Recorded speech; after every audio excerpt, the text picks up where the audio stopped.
talk. Fantastic to see so many people in person, but also a special welcome to all those online. We're going to keep this quite casual today. It's a panel discussion. You see the panel that's sitting in front of us, and they will lead with a couple of themes, as we've structured a few themes that they'll talk to, and we'll run with about 30 minutes, 35 minutes of the panel giving us some great insights. And I'll also just talk to those themes just now.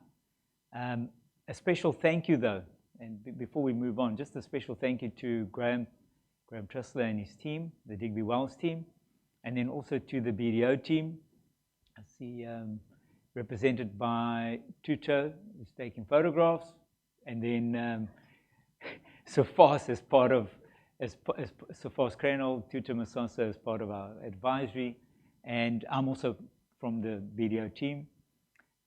The panel that we've got in front of us is a composition also from BDO and Digby Wells, bringing, we actually didn't work out how many years of experience, but if I had to take a guess, it's probably anywhere between 50 to 60 years of experience if you're in a position like that. But so starting off with Sarah Cooper.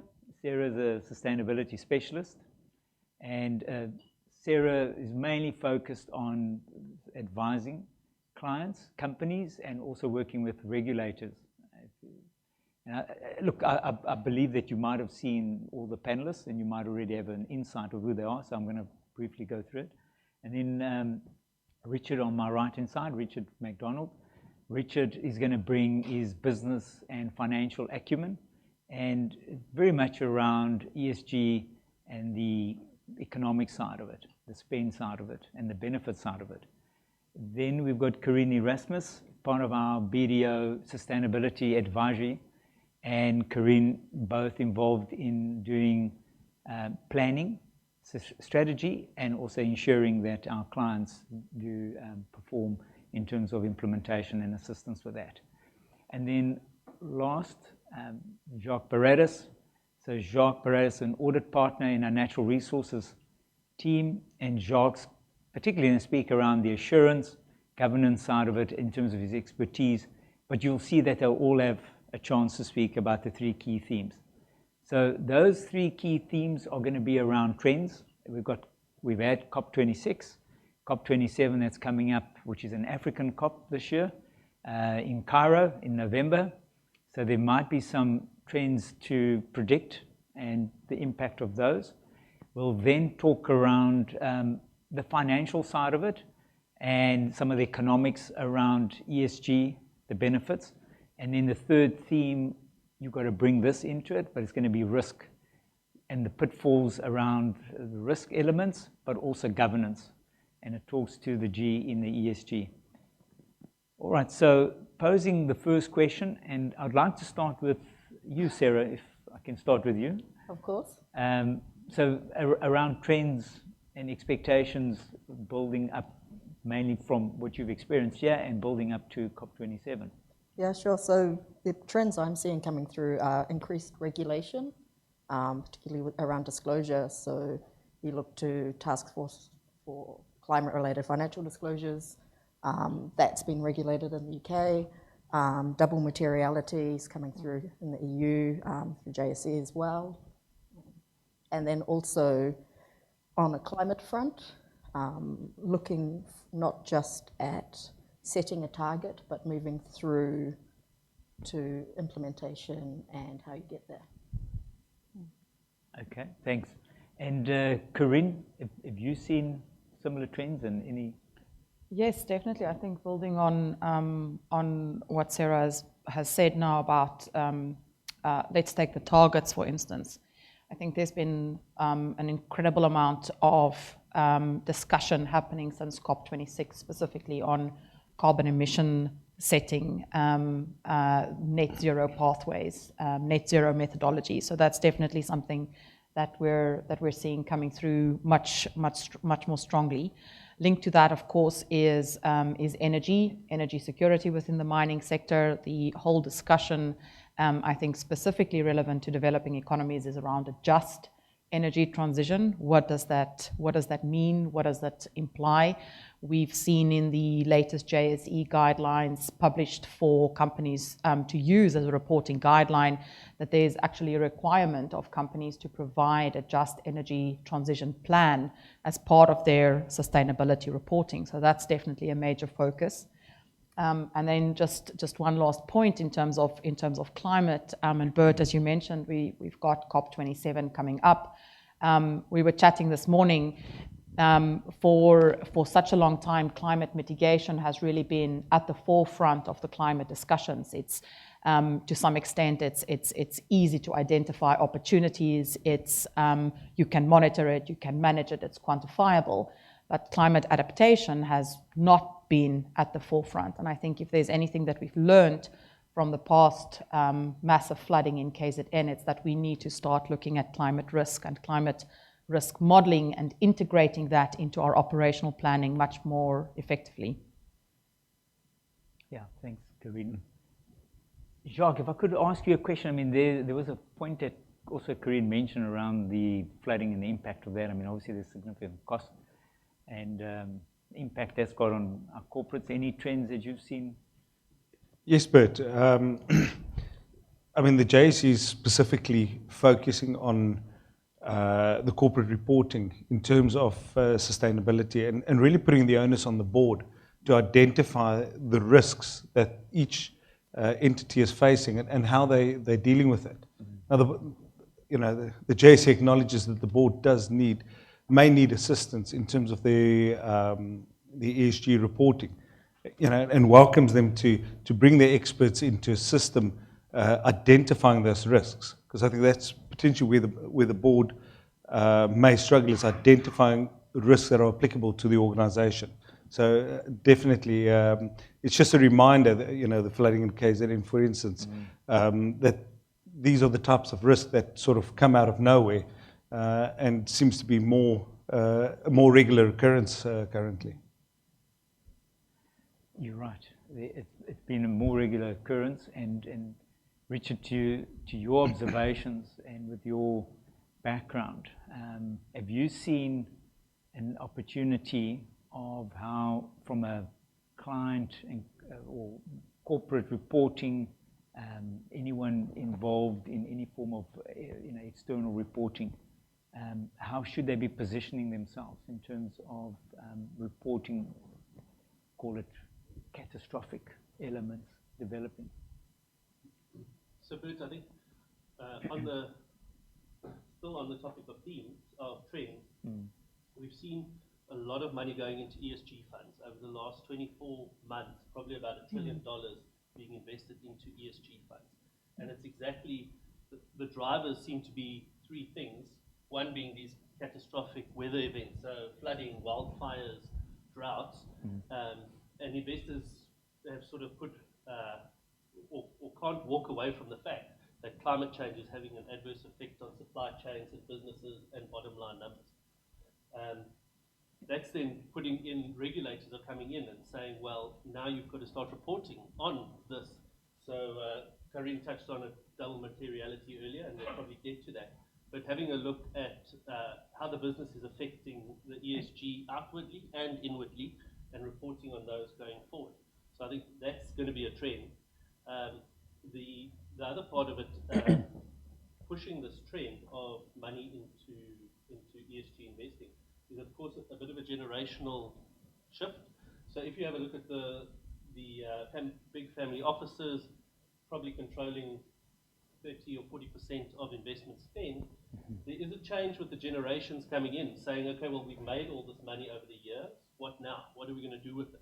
We can't just sit on it. Let's use it for good. That's also coming through in pension funds, because pension funds are looking at longer term. They've got to look after people's money for 30, 40 years. So looking at investments that are lasting 30, 40 years. And then I think also Sarah touched on it, just the change to the green energy. That's going to affect mining, agriculture, transport, logistics, energy. It's going to affect everyone. So Larry Fink of BlackRock said if your business isn't affected, he's going to be surprised. So you've got this massive market growing of ESG spend, and you've got a lot of consumers wanting it. So maybe it's not philanthropic anymore, but just good business practice to get in there.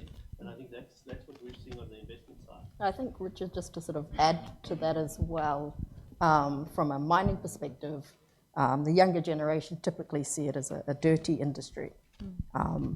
And there's an opportunity there within disclosures to reverse that trend and say, well, actually, you know, when you have a mine in a community, typically social can be managed quite well. It can be a massive lever for socioeconomic upliftment.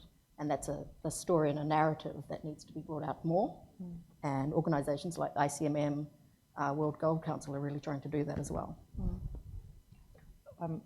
Just on that point, BDO did an interesting report a couple of months ago around specifically the workforce and the future workforce in the extractive or the natural resources sector.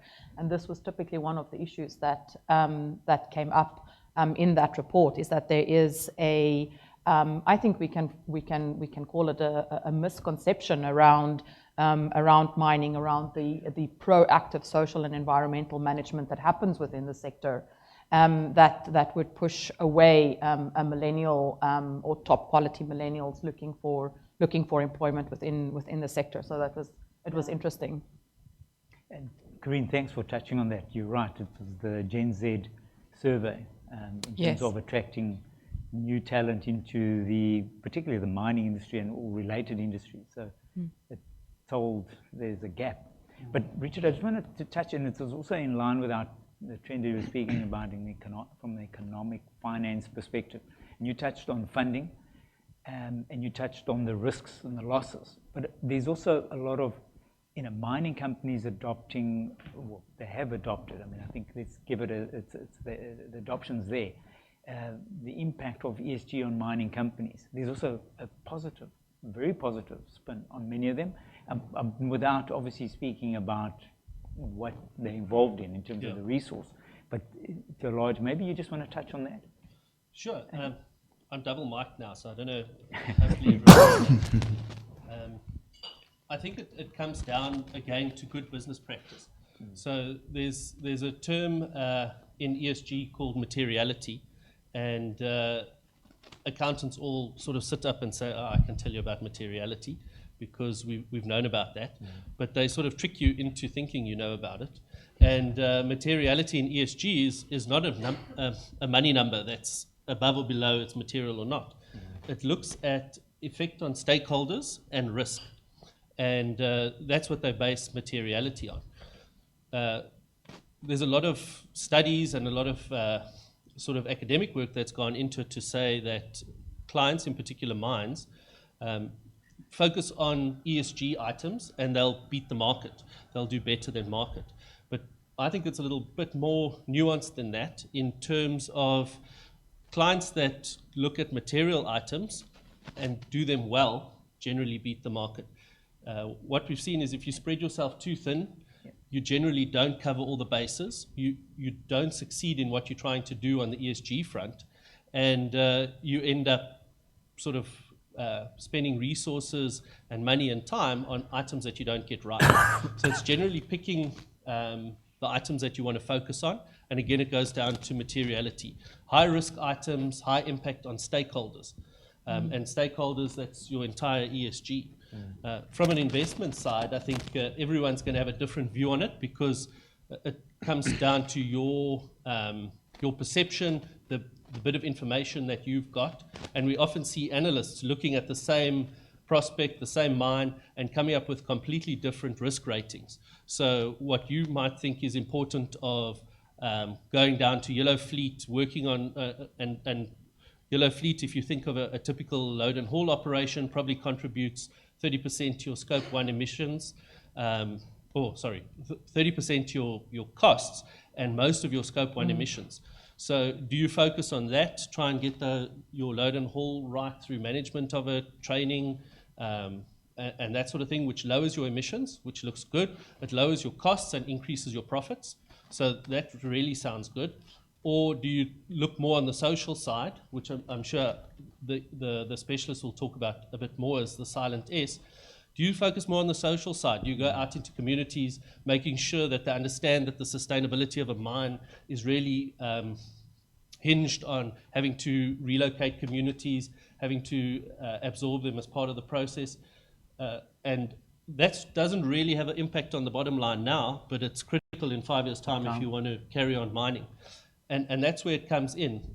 Though that sort of risk reward is very subjective, and there's this short-term view versus a long-term view. ESG is generally a much longer-term view, and that's where it comes in and makes everyone a little bit uncomfortable when talking about it, because there's probably not one right answer. Correct. But you mentioned materiality, and obviously it's a concept very much from an audit perspective and as you say, from a financial reporting perspective. So, Jacques, in terms of the elements of recording, because there's obviously a lot of pros and cons in terms of the reporting, financial reporting, ESG is taking it quite a step further. It's another form of reporting, but significant differences in reporting. And I know you touched on the JSE earlier on, so you're seeing quite a lot that's going to be refocused in our financial statement presentation. That's going to change the economics. Absolutely, Bert. So talking about that sort of discussion paper that the JSE put out was essentially to say, there's so much reporting that has to go into your sustainability. It's no longer just a portion of your integrated report. The trend that we're seeing is that it's being put out in terms of its own report, which then links into your financial statements in terms of the risks, the risk mitigation, as well as the costing and the opportunities that comes through. So it's very much moving to a standalone report whereby the board applies that concept of materiality differently to what we would do as an accountant or an auditor. But at the same time, it speaks to the same issue in terms of what is important, and ensures that the board focuses exactly in terms of what are the issues that they have to deal with. So it's very much at the moment a trend, but it will be very formally brought in to companies that are publishing their, that are public entities. I think just on the reporting side as well, whilst there might be a push to have separate reports, there's also a push to make sure that they're published at the same time, because if it's too separate or too far apart, it shows it's not integrated into the business and you're managing it as separate and siloed. So. Absolutely, and that's what I say, they've got to talk to each other. They can't be seen separately, yes.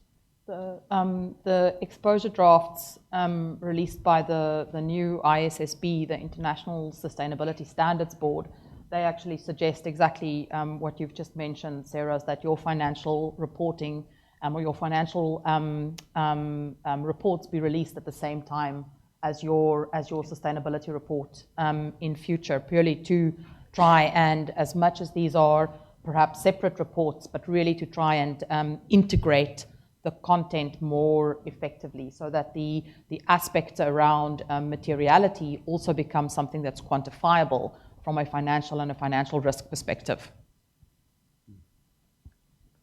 You, Corinne, both you and Sarah are very involved normally in assisting corporates with both a strategy to ESG and in planning and often even up to implementation level.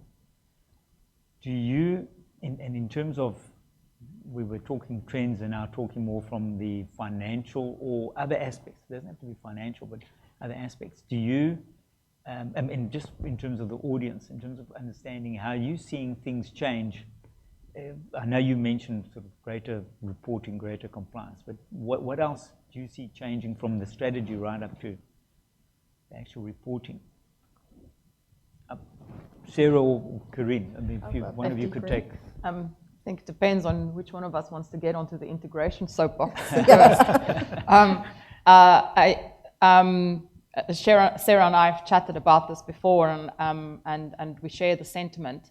One of the key things when you look at sustainability strategy and how it's changed, I think from my perspective, firstly is we have moved out of the realm of sustainability, as I said, as much as there are two reports, but sustainability being a separate, almost hazy narrative. And we've moved into quantifiable metrics.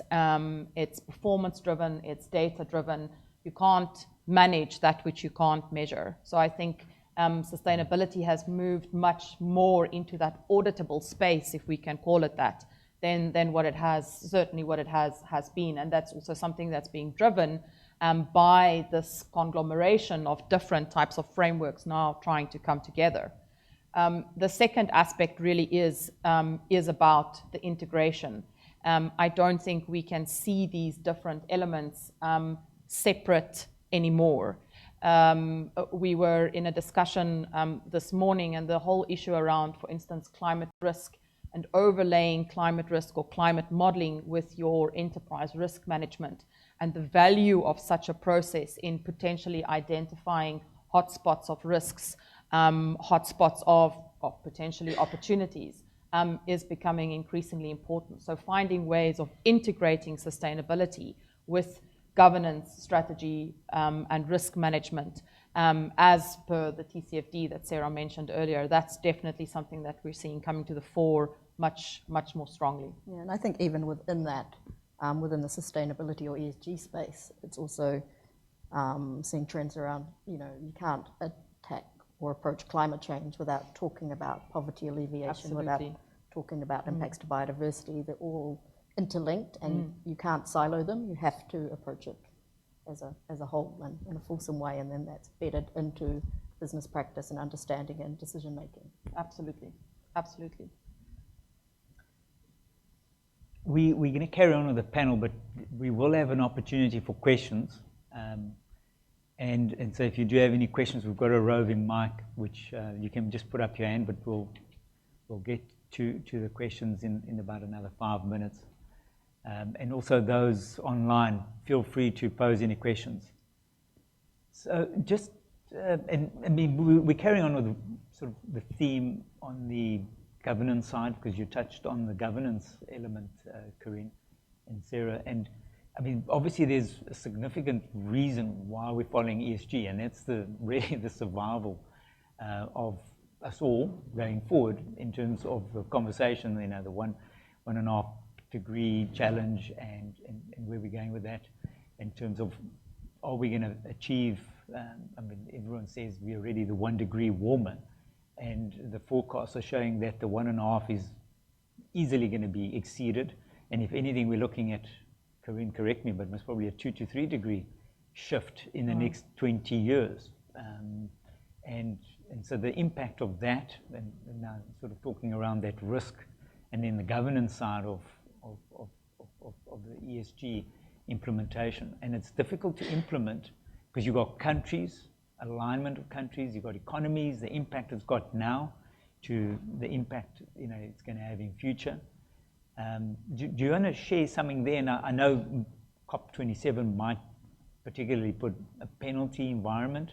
Yeah, you guys spoke about that from a trend perspective, but that might also trigger that. I don't know if there's going to be more that kind of thinking. So you've left the difficult question for me. So I think the challenge, and again, I'm going to take out the soapbox, so Sarah will get onto it as well. I think the challenge that we're seeing in many of these cases in terms of sustainability is that what sustainability looks like in a developing economic context, what sustainability will look like in Africa is going to be vastly different to what we see sustainability look like in some of our European counterparts in America, across different sectors. And mining is no exemption to that. And I think it's those nuances that need to be recognized. Bert, you've used the word penalized, and I think that very often we feel that carbon taxation, the setting of carbon budgets are penal measures in terms of driving regulation, where in effect I would like us to think about them more as opportunities, as using or setting certain structures in place to identify some of these underlying opportunities. But again, these types of regulatory systems, these types of frameworks need to consider the different contexts, geographically, geopolitically, socially, economically, in which they are implemented. And I think that's very often that makes sustainability very, very difficult, and that's what we're going to see, and how there's going to be hopefully such robust discussion around some of these reporting frameworks that are coming to the fore, because we have to ensure that these are not only sector specific, but they are economically specific as well. Yeah, and I think some of the frameworks that are used for setting targets and identifying that also have those limitations within the jurisdiction as well. They don't take it into account. There's limitations there, yet what you're seeing is they're often used as shorthand for a gold standard, and so you'll get it's not worth blindly signing up. You need to sort of take it back, because if it's going to have a true impact and be meaningful, then it's got to be sector specific. It's got to address the jurisdiction issues. And I think, as you and I have also said, is that those, the signing up, those methodologies, let's call a spade, net zero methodologies, as you and I have said before, they become tick box exercises, and they're easy for rating agencies to pick up. Yet when a company doesn't sign up because it's not fit for purpose, it's not fit for a South African context, it's not fit for a specific sector, then you get a kind of a red mark against your name. And it's that type of discussions that we need to start having within the sustainability and the ESG reporting, target setting and performance space, to understand those nuances. Some of those ticks can impact allocation of significant amounts of money. So it's got to have, it's got to be grounded in reality. And if it's just a tick box, then it's not working. But a lot of stakeholders are starting to see the shortcomings, and so those discussions are starting to happen. If they're happening fast enough is a different question. Mining companies in particular, making it tangible in terms of the risks of not making changes, and then the opportunities. We've seen, particularly with mining companies now, with the opportunity of the 100 megawatt and the adoption of the 100 megawatt, there's an opportunity there. But yes, it's going to cost, but it's an investment and an opportunity to take power generating with renewables. Great opportunity from an ESG perspective. Jacques, do you, I think you must probably have clients that have started moving into that space. Any insights there around? Yes, absolutely. But it's become very relevant to those in the industry, to not only from an energy point of view, or knowing that we going through another bout of load shedding, but also from a sustainability point of view, because I think, as was earlier said, the mining industry is seen as a dirty industry. So for them, a way to to have this clean energy that they're generating themselves. I think at the last look, the Department of Mineral Resources said there was over 60 companies that put a request into to generate their own power, wanting to bring about 3,900 megawatts to the grid at quite a significant cost to those entities. We're talking about 60 billion rand that they're planning to invest in solar and renewable energy. That is a significant amount of capital, which points to the fact that they're seeing it as a real risk, for their business, and therefore, if they don't invest that amount of money, it could be a point to say that, well, we're getting all our electricity from Eskom. Eskom is seen as dirty electricity. Therefore, the company utilizing their product now gets penalized, because the government's protecting Eskom. So it becomes a problem for the end user rather than for the producer. So the mining industry is making a plan in terms of ensuring that they can continue to operate amidst the energy shortage, as well as this crunch coming from a sustainability point of view. we understand that Eskom is making land available for renewable energy production, I mean, and acceptance also in their energy transition. There's early shoots around that, and that you can invest. I think it's on a lease model, a 20-year lease model, and you can set up a plant. At the moment, it's a 100-megawatt plant. So definitely Eskom is also not only mining companies, but Eskom themselves. We've heard that also coming from the Eskom, from the CEO perspective. But then it talks very strongly to the financial side of things in terms of spend, cost, investment, and governance. And Richard, I mean, that I think must be, I think you'd look at it more from a positive perspective as advising or giving any guidance from the business opportunity. Yes, but so there's one thing as securing your energy supply and bolting 100 megawatts onto the side of your production facility. What our clients have got a lot of interest in is using that sort of energy generation ability as part of a sustainable closure part of mining.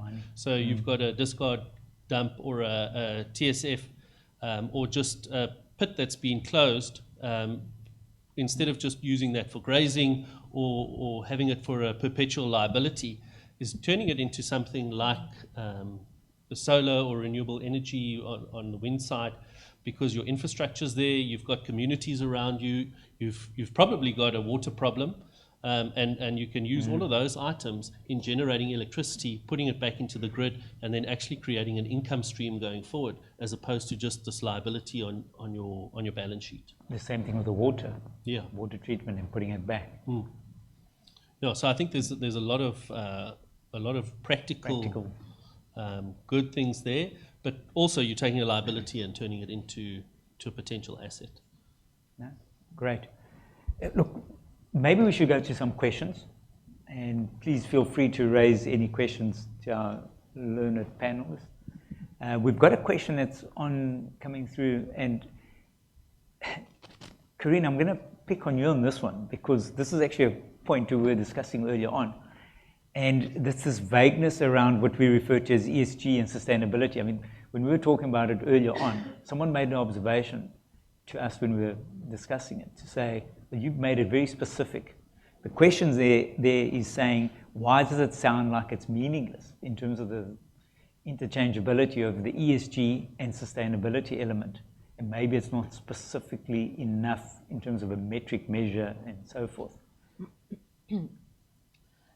It is an interesting question, and I think there are a number of different ways to approach this, and I'd like to get my colleagues' opinion on this as well.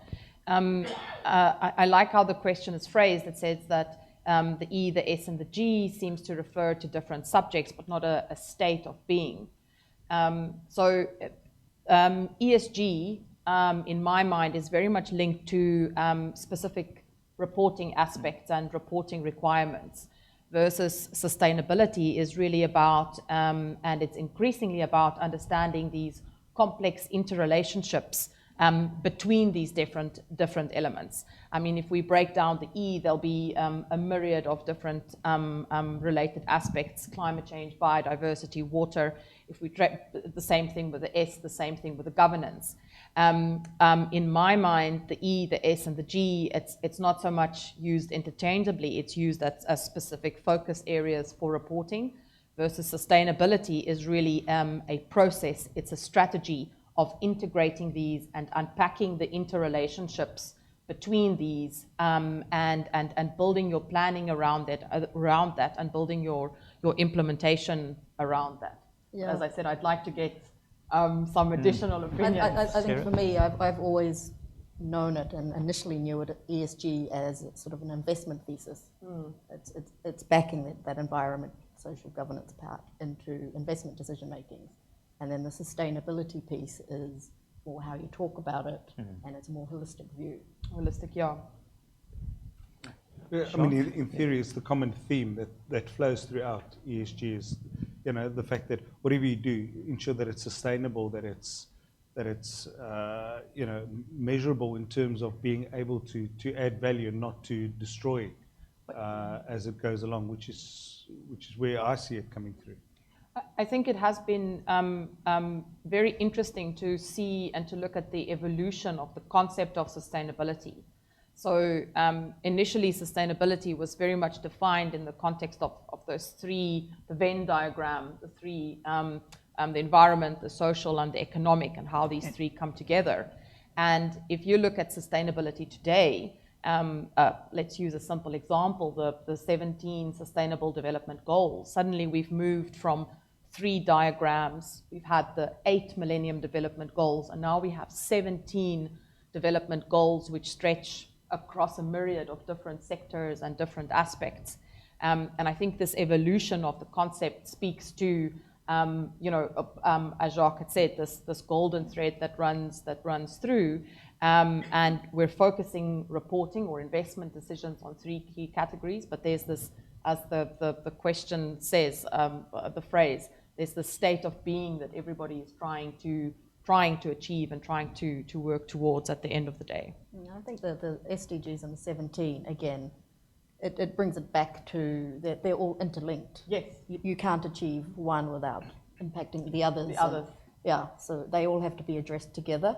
Yes. And that they're massive. They can't be addressed only by governments. We need business players as well. Absolutely. To drive that. Yes. You need the kind of stakeholders, the communities to come to that as well, and to be part or to participate in that as well. Yeah. And if you want to get into more numbers beyond the 17 SDGs, there's then another 128 KPIs of those and indicators. Expands. Yeah. So it's going down to sustainability's living every day.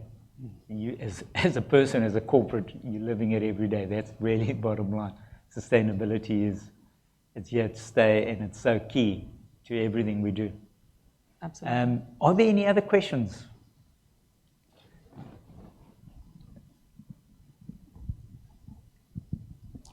Hi, Dom Channels from the Solar Group, and I think maybe just a comment for Jacques, just to add some context to something you mentioned. You've obviously got big mining companies now taking advantage of the 100 megawatt cap being lifted and being able to then generate their own energy. But I think there's a trend that we're seeing in the market, and there might not have been much in the media about it recently because the cap only got lifted sort of 9 months ago. But really there's businesses that, for example, the big mining companies don't necessarily have to spend their own cash on projects. So they're looking to take advantage of R1 billion worth of renewables.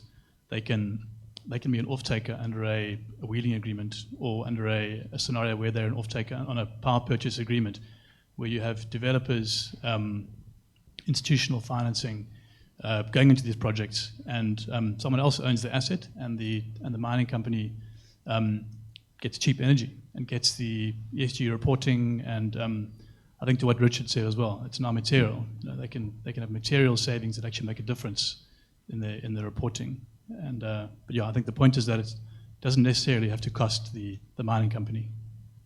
Yeah, absolutely. No, I think as the mining companies are exploring ways to generate their own electricity, there's so much willing finance available to them and options to them that it really is a great opportunity for them to just contribute to the environment at the same time, not necessarily laden their balance sheets with debt. So no, I fully agree.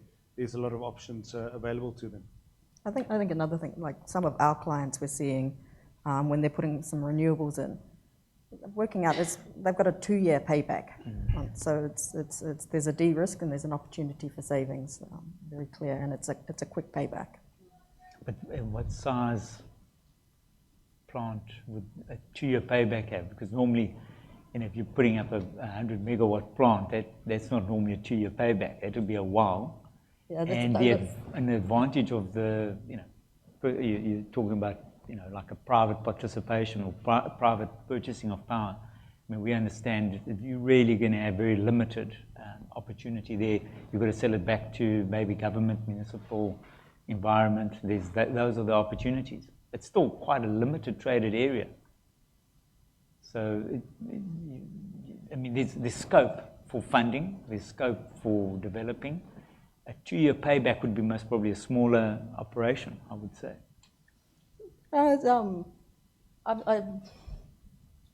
I'll leave that one with you, actually. Richard, I don't know if you've got, I mean, what have you experienced? No. Bert, I suppose, if you have a mine that's running gensets 24/7 in order to generate electricity at a constant level, then the payback potentially could be 2 years. 2 years, okay. If you're operating remotely, it's quite an intensive cost that you've got. So yes, it all depends on where the mine is situated, what type of electricity. If it's getting grid power, it's unlikely it's going to be a 2-year payback.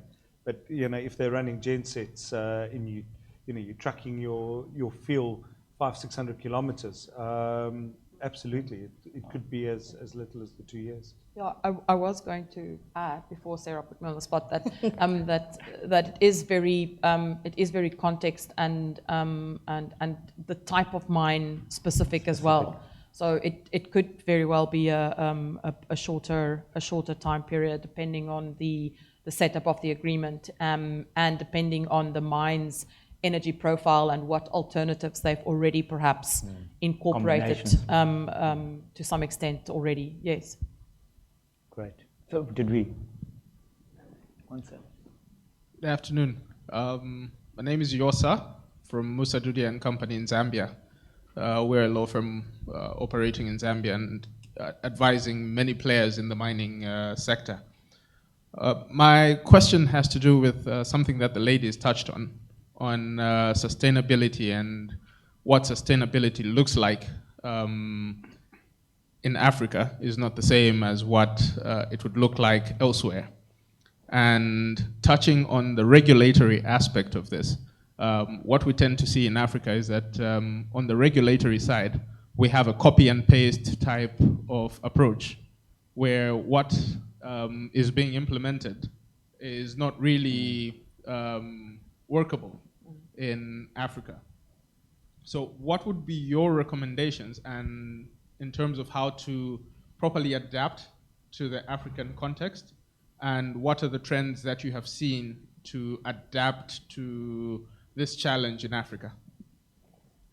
I think that's a great question. And Corinne, I think you touched on the differences with Africa. I don't know who wants to take that question first between you and Sarah. I'll give it a stab first, and then it will be Sarah, definitely. So thank you. That's a very interesting. It's a very interesting question. I've been fortunate to have worked in Africa quite extensively. I've spent years working in Nigeria, and I think the challenge.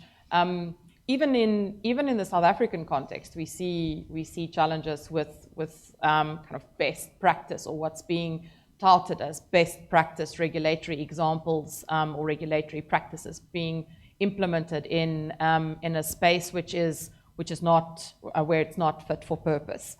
I think one of the best examples in that regard is if we look at, for instance, transport-related emissions, greenhouse gas accounting, and we look at transport-related emissions and what's been planned from a sectoral perspective to drive down emissions in the sector here.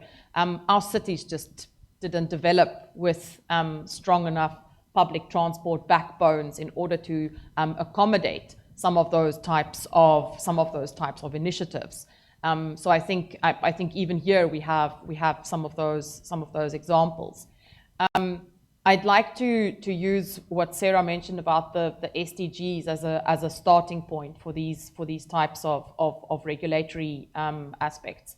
It really is about unpacking the different interconnected relationships between the different objectives.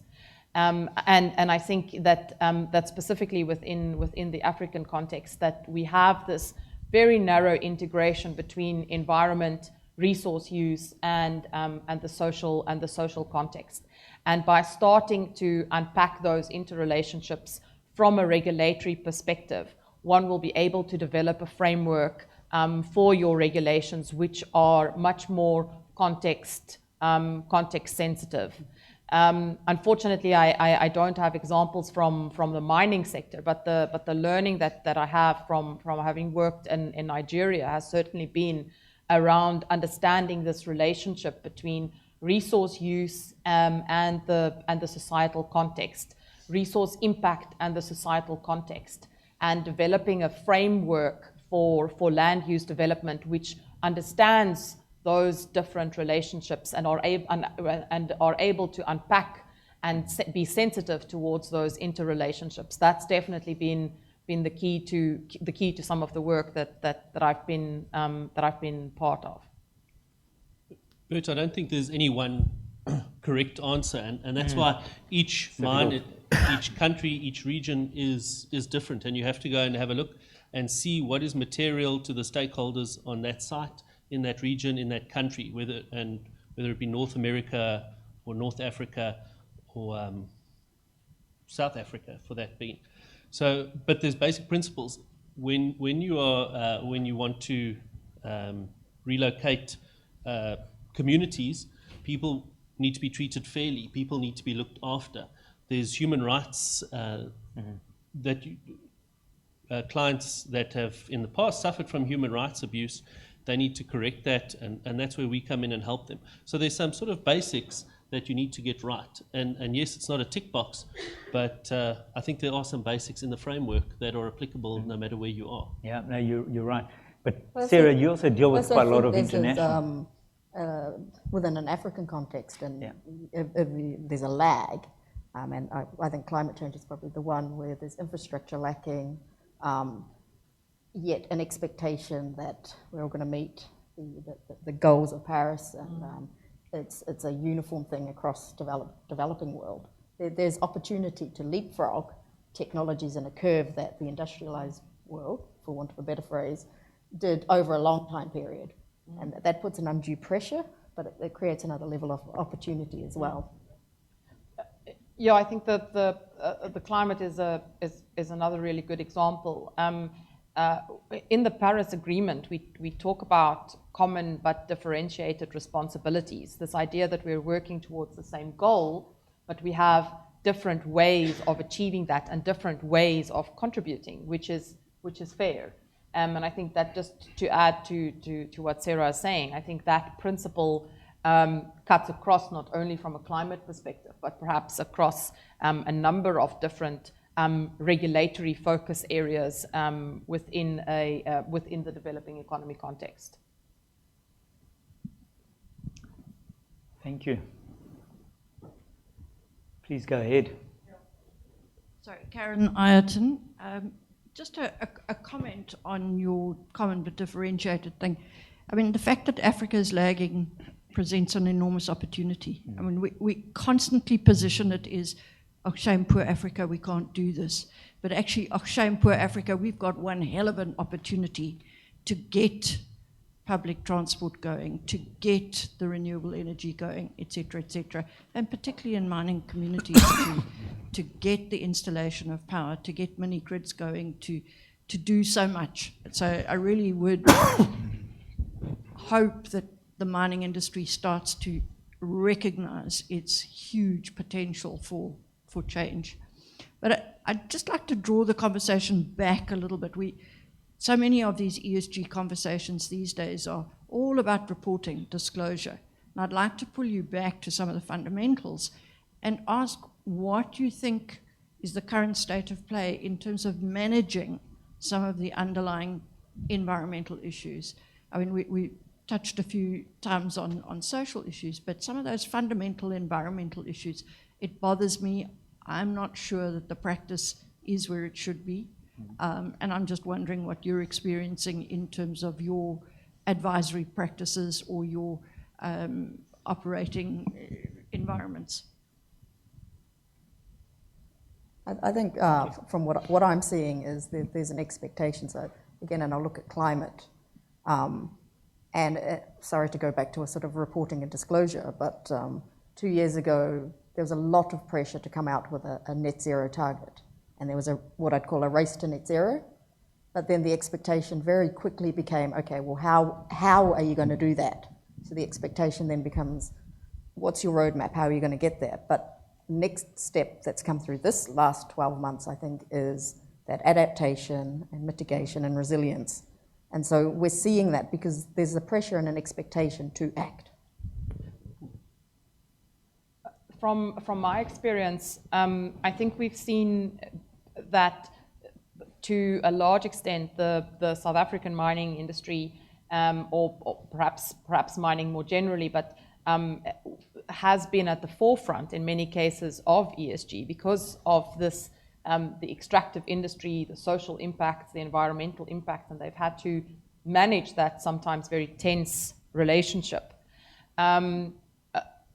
I have been very fortunate, as with my colleagues of Digby Wells, to work with companies who've been implementing energy efficiency to great success, and not only from an operational perspective, but very much from an emissions perspective, and significantly driving down carbon emissions. I think carbon and climate change has definitely, with some of the clients that I've been working with, and these are both publicly listed companies as well as companies who are what we call mid-tier or junior miners, where there's a real commitment from these companies to make a change in terms of climate. There's a real acknowledgement of a contribution being made, their contribution being made, and finding ways which are appropriate, which are, as we've said so many times, fit for purpose to drive down these emissions. I think the discussion has changed completely from where it's about reporting against some framework and achieving a gold star or an A rating, to really implementing and integrating these aspects within the companies. I was amazed a couple of years ago. I visited a mine in Ghana, and I was absolutely astounded by the long-term vision that this company had taken with regards to their rehabilitation planning. Richard has mentioned it a couple of times now, the role of rehabilitation. I was astounded by the way in which communities and the management of the specific mining company had come together to find constructive and long-term solutions to some of these environmental challenges that they're foreseeing, and planning proactively around those. So I think there are. It's very easy sometimes to look at the extractive industry and point a finger. And yes, there's still a distance to go. But I think all of us have been involved with companies that are really trying to integrate some of these basic fundamentals, as you said, into their strategies, from an executive level right down to operational level. Bert, if I can add, I think the mining industry's probably been painted as the bad boys, and that's why they've been forced to come to the table in terms of ESG and sustainability. Through other industry events, not clients and of ours, what we've seen is probably a little bit of misunderstanding of what it means. So companies that have committed to net zero by 2030 or 2050, but not quite sure how they're going to get there yet. One company that we spoke to said, they'd given it to their HR department to work out. And others that we spoke to, it's being pushed down from a sort of head office overseas or in another country is telling them how to do it. So that's our other experience. And like I said, those aren't your traditional mining clients, but I think there is a lag on the non-mining client side.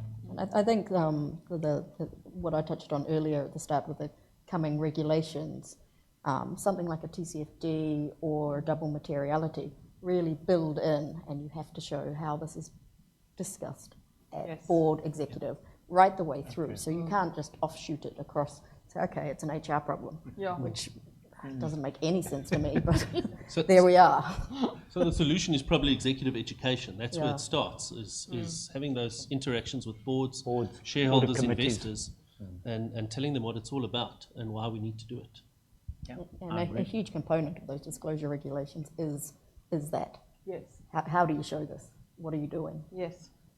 And particularly double materiality is the one real emphasis on assuring that materiality process to show that it has been signed off by the executive, by the board, and they understand and they've understood how the risks are bedded in within that. Well, in line with their thinking, both Sarah, you and Richard, the question that's online is talking about as an external investor and investing in South African listed companies. What are the key measures or key measures would be the best word, that you'd rate a company's ESG compliance in South Africa as an investor who's coming from outside? Is there, I don't know, Richard, do you want to start with that, or maybe No, Jacques, I don't think there's any sort of standard rating criteria that exists at the moment. There's some guidance on different industries, but it's not applicable to every business. So a pharmaceutical company that's selling drugs and a pharmaceutical company that's developing drugs are looking at two completely different sort of ESG mandates. So you can't really compare. The problem really is that there isn't much data available. So there's data from third party that you can have a look at, and that could be reliable or it couldn't be reliable. And really the only way I can see it, unless the panel sees something differently, is engagement with the management of that company to go and find out. And like we've said, there's a lot of commitment, but maybe you need to dig a bit deeper and see, okay, well, you've committed to it. What are you actually doing in practice day to day? What is your strategy? How are things around you impacting your strategy, and dig deeper into it? That's probably the best way. I don't know if anyone's seen anything else. No, I think you hit the nail right on the head there. Have a look at what the company discloses in terms of their risks and how they're addressing it, and how they're measuring it, and what their flow through is in terms of reaching those goals. And then have those discussions with management. And I think only through that interaction can you identify, because as far as I'm aware of, there's no specific scorecard that you can judge them on at this point, which makes it difficult to judge. Yeah, and it's hard to sort of create a template because different industries, you're never going to be comparing apples with apples, right? But the data is important, but also policy, understanding of policy and implementation of policy, and that discussion, as it's understood right the way through an organization, is really important. So if you saw standardized reporting, which we've discussed, and then you took each category within the stock exchange, the JSE, and let's say you took the mining, you took manufacturing, you could, with standardized reporting, create a comparative of ESG reporting compliance to an extent. You could. I'm sure you already can do that now. But is ESG reporting standardized? And it's not sufficiently standardized to be able to get credible information out of it. But it's something that we would see an opportunity. Yeah, I mean, within the key reporting frameworks, there's always a sectoral specific guidance. So, GRI's just come out with their coal one in the last couple of days. Another one coming through for another mining aspect. There's pharmaceuticals, as Richard talked to. Yeah.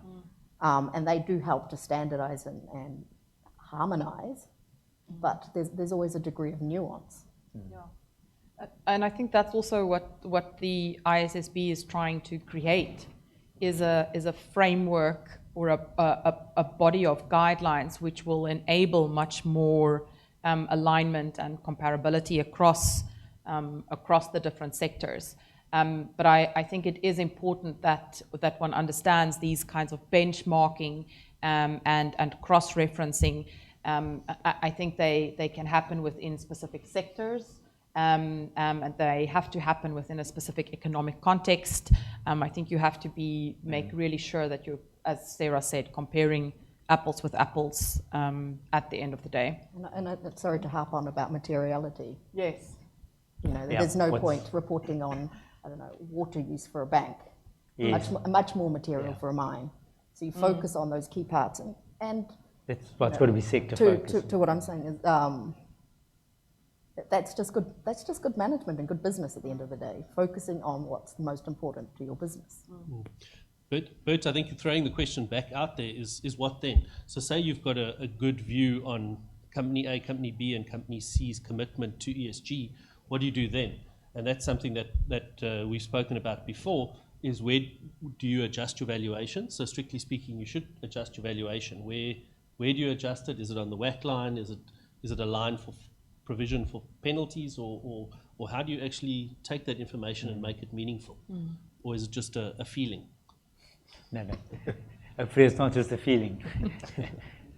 So Jacques, you going to say? No, absolutely. And it becomes so difficult to compare. When you do have a mine that's got a 100 megawatt plant feeding it electricity, how do you compare that mine to a mine that's drawing electricity from Eskom? In that point of view, yes, the Eskom power may be cheaper at the moment, but once Eskom ramps up its rates in the next 5 years at 20% per annum, and then all of a sudden the government gets a big fine for Eskom's burning coal in 2030, which merely gets passed on to the mining and the users of that product. All of a sudden, your model hasn't taken that into consideration. So, may aptly we put, what is the risk that this entity have of getting not a direct fine, but potentially indirect fine, or if they have a big project coming on. Online, do they get penalized in terms of the funding they are able to get because they don't have their own solar farm versus a mining concern that's got it and it's got its own solar farm? At the moment you're probably looking at a 1%, a 10 basis points deduction in, if you are seen as a green entity versus a sort of a non-green entity. But I think that differentiation will potentially move quite significantly going forward.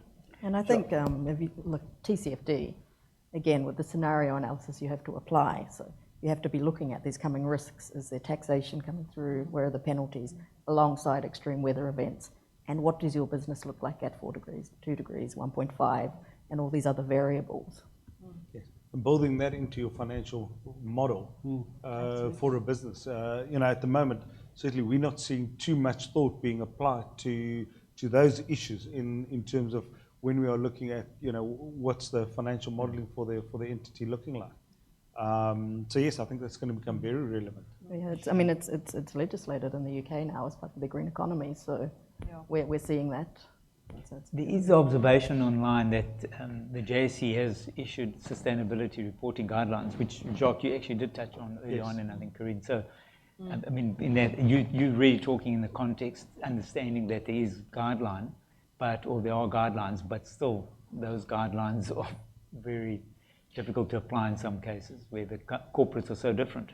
Yes. Well, what the JSE is trying to do is to try and formalize the reporting on it, where previously it was a bit from King 3 and King 4, and they're trying to just formalize that reporting so there's at least some information coming to the public domain at a fairly standard level.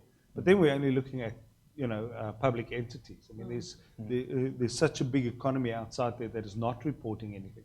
We need to find a way to enable those entities to show what they are either doing or not doing in ESG. We're back to your observation about being disclosure and reporting. Sorry. Hi, my name's Louise Portis from Thor Explorations Limited. We've just commenced production on a gold mine in Nigeria, so the first legal commercial gold mine. Thanks to Digby Wells for helping us with their resettlement plan, and thanks to BDO signing off Thor Explorations financial documents for 2021. So I've worked with both parties. One of the things that's been difficult for us in Nigeria is it's such an oil-dominated culture, in that we were forced to use diesel by our lenders for startup, but embedded in the design was, we've been talking to people who use CNG. Now, I know it's not carbon neutral, but for us it was a step in the right direction to get to carbon neutral. And so I wanted your feelings on that. I mean, I'm telling you, there was some big, hard discussions with the lenders' technical advisors on the use of CNG. But we've just switched to CNG this month, and it's halved our greenhouse gas emissions. So we feel it's worthwhile, and I think sometimes we're so into the race to net zero, that there has to be some steps in the process, whether we like it or not. And I'd just like the panel's view on that step process being somewhat realistic in the jurisdictions within which we work. And it's the question that came up in terms of having a different plan for Africa, but in actual fact it's by jurisdiction, actually for each country. I think very specific. So I don't know if... No, I mean, I think it's fantastic. You do what you can. We have a number of clients that are doing that, so swapping coal for natural gas or HFO natural gas, and then, you know, there's a plan through. So that step through is much better. I think that's a typical example of where you have considered that context, absolutely. And I think I agree with Sarah. You know, there's a stepped plan in South Africa. In our integrated resource plan, we see the same kind of principle being mimicked in terms of the use and the introduction of gas as a transitionary fuel. And I think that's exactly what you're doing. And in addition to that, you're having the discussion. You're having the discussion with lenders, with the regulators, I'm sure in Nigeria as well. And that in itself is already a massive step. Just putting that onto the agenda and finding solutions around some of these issues and showing that it's possible. That's already a massive step. Good. Well, there's no more questions, but thank you very much. Oh, there's one more question. Apologies. Shall we take this as the last question then? Thank you. Thank you. Joseph Machila from Exaro. I'm just curious if the panel can share with us how this broader sustainability ESG conversation has any impact on the other conversation that is happening, at least here in South Africa, of transformation, economic activity, unemployment. You know, is there any best case examples that can be shared as to how companies, as they pursue this, could also integrate this with something that is such an imperative objective for us that you have to address? You take a typical permitting process of a mining house. 90% of the issues that you address in the consultation process are on the other side of the conversation. What are the jobs for us? What are the economic? So it's something that we have to think about and integrate. Is it possible? What are the best cases out there?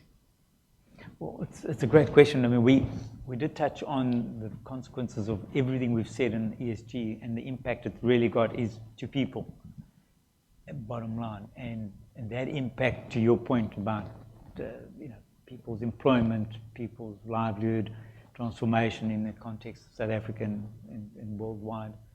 Is there anything you'd like to add to that question in terms of the importance of it and what makes it really that you live it every day?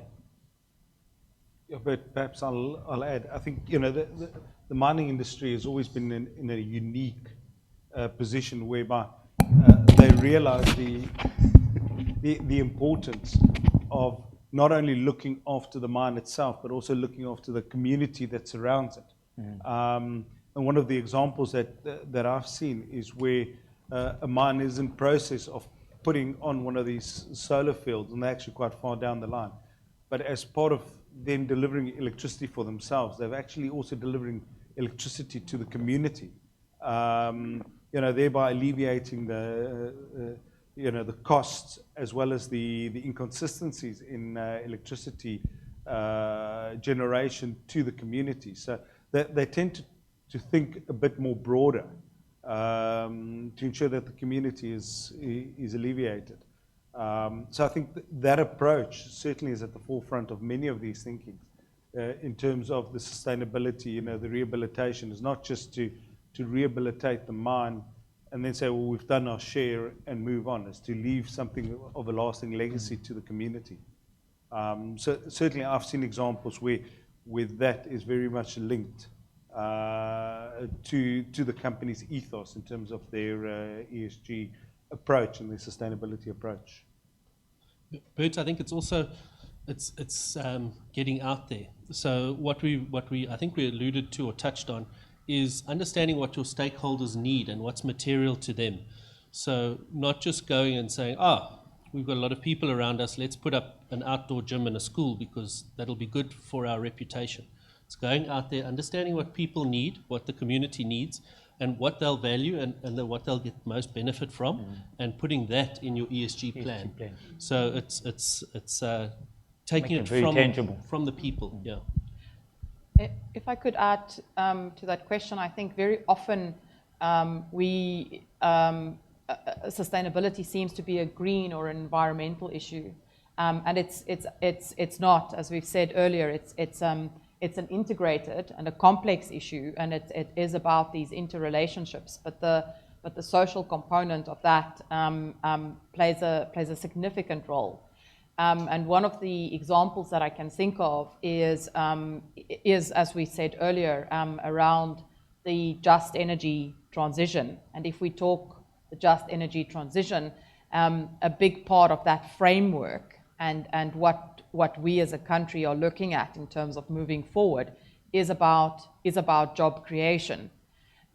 Interesting research that we've just come across is that if you look at what's been spoken about in government speeches or in parliamentary discussions around the just energy transition, what's been spoken about publicly is about job creation. But if we look at what's being spoken about in terms of the just energy transition from a parliamentary discussion perspective, that's very much focusing on skills diversification. And I think if we talk about a framework for the just energy transition, to your point around sustainability and how do we unpack that so that we don't lose the social component of it, it goes back to what we're saying about interrelationships. And I'm using the just energy as an example. I don't think we're putting enough emphasis on skills diversification. We need to think about longer term impacts and what does this longer term transition mean? And it's not an immediate response. It's not an immediate replacing of one type of job with another type of job as we switch between sectors. It's much more a long-term planning and developing the necessary skills for those value chains that we're going to need. But as I said, it's about unpacking those complexities and those relationships to develop such a framework. And from my perspective, I think these discussions are being had at industry level as well. If you look at ICMM's recent announcement of new socioeconomic metrics, I think they were announced yesterday, day one. Reports from World Gold Council focusing on the socioeconomic drivers coming out of gold and trying to capture that. So it's a touch point at the start, but it is being discussed and understood. And I think, for instance, if we look at the JSE guidelines, the social component of those guidelines heavily focuses on job creation and job creation across the value chain.